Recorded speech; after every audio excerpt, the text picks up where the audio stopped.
eran los esclavos que habían sido liberados. Y ese mestizaje genera un nuevo pueblo que es el pueblo garífuna.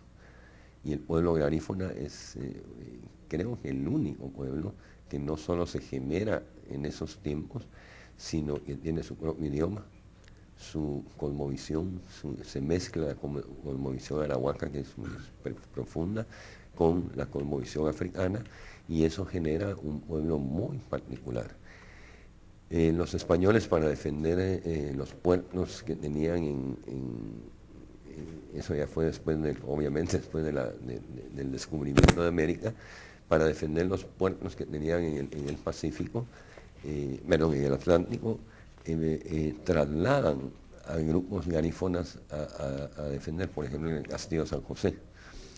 Y eso genera una cosa bien interesante, un lazo de armonía y de unión entre Belice, Guatemala, Honduras y Nicaragua, es el pueblo garífuna, que compartimos el hecho de tener el pueblo garífuna aquí. Y una diferencia importante con los pueblos de descendencia maya es que el garífuna piensa en el mar, los mayas piensan en la tierra, entonces hay una cosmovisión bastante distinta, y eso nos hace como país más ricos. Así que el día de mañana estaremos en el puerto de Tela en esa reunión de presidentes para atender al pueblo, a los pueblos afrodescendientes. Y el día viernes hay una importante cumbre centroamericana convocada por el SICA. Ahora tiene la presidencia por El Salvador, que se le trasladó en el mes de junio, perdón, en el mes de julio, sí. Y porque es importante, es una segunda reunión entre el sistema de integración centroamericano y la comunidad caribeña, el CARICOM. La intención que tenemos todos es que la región se integre cada día más. Por ejemplo, República Dominicana es parte del sistema de integración centroamericano, pero los países de habla inglesa, que es el CARICOM, estamos impulsando no solo mejores relaciones comerciales, económicas, sino que esa integración política o social que Centroamérica, honestamente, con todos sus problemas, ha avanzado bastante. Y tenemos muchas esperanzas de que ese proceso de integración y de armonía con el Caribe se dé. El Caribe es un conjunto de naciones muy diversas, pero si uno suma la economía y la población de todas las islas y todo, es un área económica importante. De hecho, Curazao, por ejemplo, y otros países del Caribe tienen mucho petróleo, gas natural, etcétera, y creo que ahí hay posibilidades de que nos desarrollemos todos. Le damos la bienvenida al señor ministro de Educación, licenciado Denis Alonso. Bienvenido, Denis. Hemos estado platicando sobre el tema de que todos los partidos políticos y todos los candidatos están apoyando los programas sociales. Y nosotros, por un espíritu de responsabilidad, también indicar que los programas sociales no son aislados, son parte de una política integral, un concepto integral de la educación y la salud. En el caso de salud hemos platicado de este resultado de la gratuidad. En el caso de educación no es la excepción, se han tenido avances importantes en la cobertura de básico, diversificado, preprimaria, número de establecimientos creados, etcétera, que eso le restituye a los jóvenes y niños su derecho a la educación gratuita.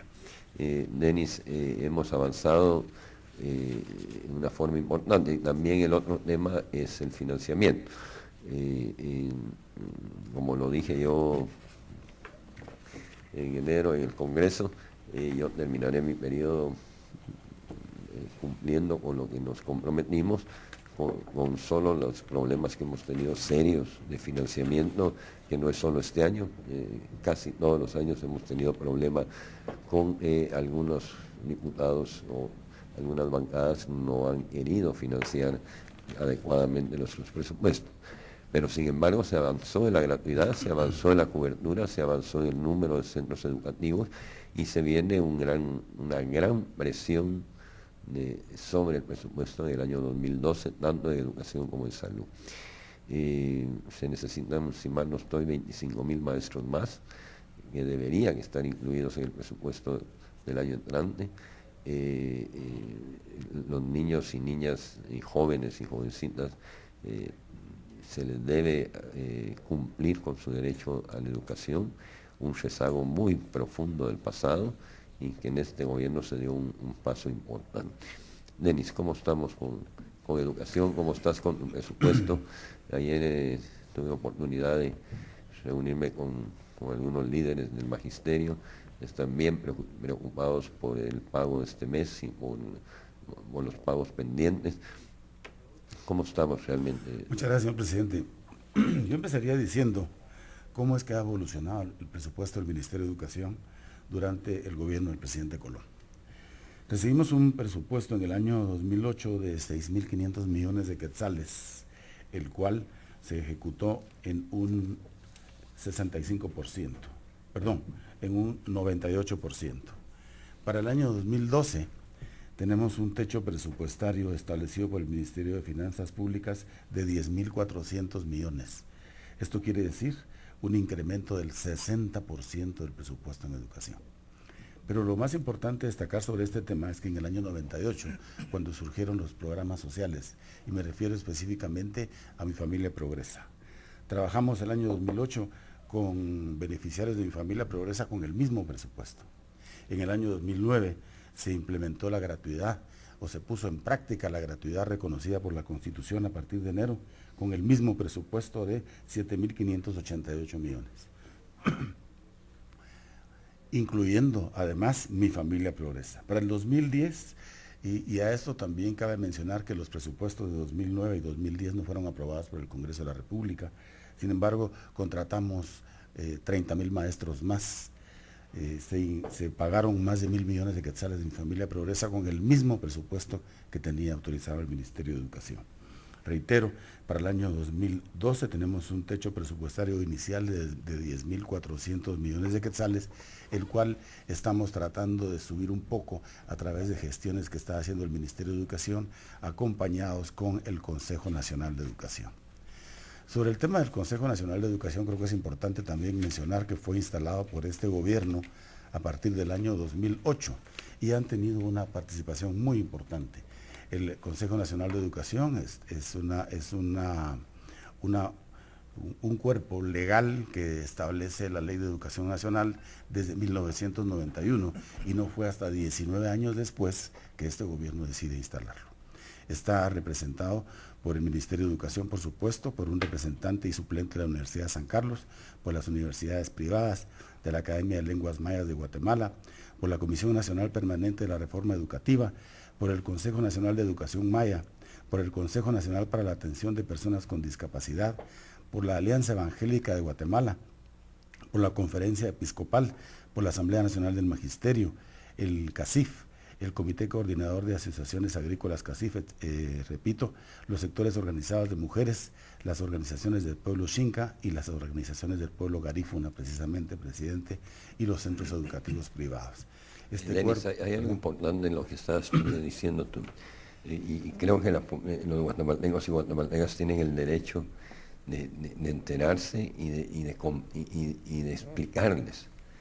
De un presupuesto de 6.500 millones de quetzales a uno de 10.400 millones es una apuesta del Estado a la seguridad en la educación, a cumplir con la educación. Un pueblo educado hoy es un pueblo desarrollado mañana. Y cuando tú explicabas cómo se fue aumentando el número de maestros, Mi Familia Progresa, gratuidad, etcétera, con prácticamente los mismos presupuestos anteriores. Muchos que se dicen analistas se desgarran las vestiduras de que hay que ahorrar y hay que sacarle más jugo al presupuesto. En el caso de salud, educación y en particular, en el caso de salud, educación y gobernación, todo lo que se ha avanzado ha sido prácticamente con un presupuesto igual. Y hablábamos hace unos momentos que esa presión del presupuesto de estas instituciones, que ahora se suma a la Corte Suprema de Justicia, porque los avances en gobernación en el Ministerio Público ahora se van hacia el sistema de justicia, va a ser una presión muy fuerte el año entrante. Yo sí creo que esa presión va a venir no porque sea alguien de oposición, va a venir de la misma población, porque ahora ya millones de guatemaltecos y guatemaltecas han ejercido su derecho a la educación y salud gratuita y no van a estar dispuestos a perderla. Creo que es importante, yo por ahí vi a alguien que está proponiendo otra vez patronatos y todo eso es regresar otra vez al esquema privado. La salud y la educación debe ser pública, debe ser gratuita y debe ser de calidad. Por cierto, entiendo que en las próximas semanas se gradúan los primeros maestros en el programa de profesionalización. 2.500 son. 2.500 en esta primera corte, presidente. El 30 de agosto. El 30 de agosto. Esto es un paso importantísimo en educación. Ahora va a haber 2.500 maestros universitarios. Me comentaban ayer, así que tuve la oportunidad de saludarlos, que eso está revolucionando ya en las comunidades porque ya es un avance profesional en los maestros. La segunda promoción, que también termina su primer año este mes de agosto, tiene 4.000 alumnos y esperamos que para el 2012 tener 6.000 alumnos mínimo. Maestros, por supuesto. Y esto es el paso obligado después de la cobertura, es paralelamente trabajar la calidad en la educación. Yo no me canso de decir que ese aumento de la cobertura de preprimaria, básico y diversificado realmente fue un avance. Y el otro reto que tienen los próximos gobiernos, no solo el próximo, es toda la parte de infraestructura, tanto en el caso de salud como en el caso de educación. Porque, Denis, corrígeme, teníamos 14.000 aulas de déficit, se logró reducir a 11.000, pero no sé cómo estamos ahorita. Todavía tenemos un déficit enorme de aulas, presidente, principalmente con motivo de la gratuidad. A partir del año 2009 se nos inundaron las escuelas de niños y niñas, afortunadamente, y también hizo lo propio Mi Familia Progresa. Esto hizo que en el año 2009 la cobertura en educación primaria llegara casi al 99%, lo que era una de las metas del milenio para el 2015. Guatemala ya lo alcanzó prácticamente en el 2009. Por supuesto que en el año 2010 se dio un medio punto de disminución, pero de acuerdo con las investigaciones efectuadas fue con motivo del Ágata, que muchos niños ya no pudieron continuar en las escuelas por los riesgos que tuvieron sus familias. Las incomunicaciones. Exactamente. Denis, un tema que se sale de lo que estábamos hablando, ¿cómo va toda la coordinación con el Tribunal Supremo Electoral para que las escuelas estén adecuadas para...? Estamos convocados para hoy a la 1:30 de la tarde, originalmente en el Ministerio de Educación. Voy a hablar con la señora presidenta al salir del programa para establecer un nuevo lugar, ya que las instalaciones del Ministerio están tomadas por la Asamblea Nacional del Magisterio. Hoy retomamos las reuniones periódicas de 4 ministerios. Como usted bien decía hace algunos minutos, señor presidente, participa Comunicaciones, Educación, Gobernación y Educación. Y a partir de este día también se incorpora el Ministerio de Energía y Minas con el propósito de colaborar en lo que sea posible para garantizar el suministro de energía eléctrica el día de las elecciones. Sí, ahí hablábamos, sí, ayer se proyectó un spot del presidente donde reafirmamos una vez más la voluntad del Ejecutivo de cumplir con lo que le corresponde, en la responsabilidad de elecciones tranquilas y buenos resultados, etcétera, en el Tribunal Supremo Electoral, y estamos al servicio del Tribunal en el periodo de elecciones. Creo que la participación de los señores ministros en esas reuniones son importantes. Recordarás que hace unas semanas se dio la instrucción de ser muy estrictos con la participación y con el aporte que nos corresponda, porque ya estamos a unos pocos días del día de las elecciones y se debe garantizar por parte del Tribunal Supremo Electoral condiciones adecuadas y sobre todo seguridad y certeza en el proceso. Así lo hicimos saber a la señora presidenta la semana anterior, señor presidente. Venimos trabajando desde el mes de febrero y la participación del Ministerio de la Defensa y Gobernación es precisamente para garantizar la seguridad local. El Ministerio de Comunicaciones en garantizar las vías de acceso, incluyendo algunas vías alternas, en el caso de que pudiéramos tener inclemencias del tiempo. Y en el caso del Ministerio de Educación, para proveer y facilitar 1.635 establecimientos educativos que van a servir como centros de votación. Ok. Bueno, estamos en el programa Despacho Presidencial de TGW La Voz de Guatemala, platicando sobre la importancia que tiene la salud, la educación y los retos que se vienen con la transmisión de manos. También el día de ayer afirmábamos que la voluntad del Ejecutivo de nuestro gobierno es hacer un proceso de transición profesional completo que iniciaría en la segunda quincena del mes de noviembre y para eso todos los ministerios y secretarías están preparando toda la información para que el nuevo gobierno entre a poder accionar con toda la información completa. Mensajes. Sí, por supuesto, tenemos más mensajes. Flori dice, buenos días, hay sectores en Guatemala que no les conviene la gratuidad en la educación, más bien desean privatizar la educación y la salud. Esperamos que esto no suceda. Y creo que ese es el fondo de lo que no se discute en la época electoral, que siempre es como muy simplista y de emociones, no de racionalidad. Y el fondo es qué papel juega el Estado. ¿Cuánto dinero le damos al Estado para que cumpla con la salud, con la educación, con la seguridad? O si se opta porque cada quien pague y a la ley de sálvese quien pueda. Pero y eso es parte ojalá, de lo así como importante. ahorita hay muchos que defienden la Constitución, ¿verdad? Ojalá defendan la Constitución a la hora que quieran cobrar los servicios de salud y educación el año entrante. Que antes se les había olvidado mucho, ¿verdad? Oscar dice, buenos días, presidente. ¿Y cómo vamos con la superación de la tasa de analfabetismo? Ahí el ministro Denis Alonso nos podrá explicar al rato. Armando desde San Marcos dice, buenos días, presidente, ¿garantizan entonces el pago para los maestros este año? Y si las elecciones y el nuevo gobierno no afectarán los procesos, gracias, dice. Mari de Camotán en Chiquimula, comentarle que Guillermo Guerra está amenazado, que si no se le apoya, cortará la ayuda de mi familia. Está amenazando que si no se le apoya, cortará la ayuda de mi familia Progresa. Hay que investigar esto, hay que tomar nota de eso, ya el ministro de Educación toma nota al respecto. Josué dice, buenos días, presidente, ¿se ha pensado en un nuevo aumento de salario a la PNC para este año o lo veríamos hasta el próximo? Dice.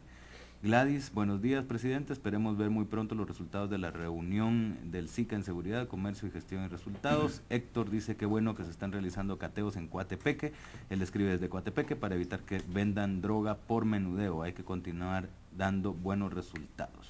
Y finalmente Marvin dice, comentarle que ninguno de los hoy candidatos a la presidencia ha hablado sobre la continuidad de los programas sociales en sus planes de trabajo.